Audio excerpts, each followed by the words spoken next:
The United States government stands with Ugandan journalists, everyday heroes and promoters of democracy, as we celebrate their bravery, their commitment to the free exchange of ideas, and their elemental role in civil society.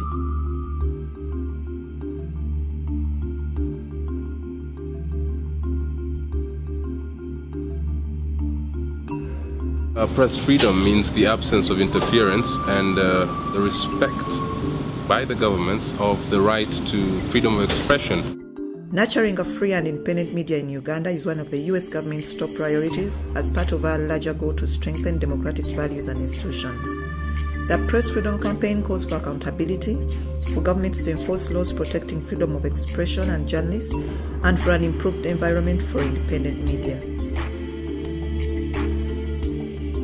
The campaign underscores the US government's stance that freedom of expression and an active civil society are keys to a peaceful, prosperous, healthy, and democratic society.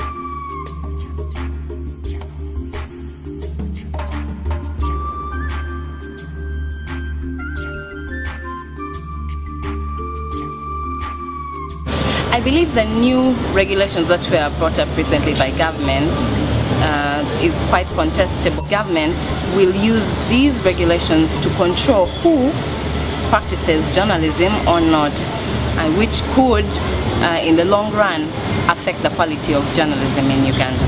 Especially as we head to the 2016 elections, where there are new regulations that have come in that require journalists to pay a certain amount of money, and the government will always be requiring them to renew their license. So there's fear that critical journalists may not be allowed to operate in this country.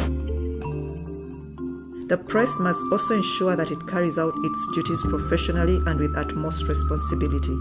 Reporting must be as accurate as possible, and media outlets should have the professionalism to correct the record in instances when reporting falls short.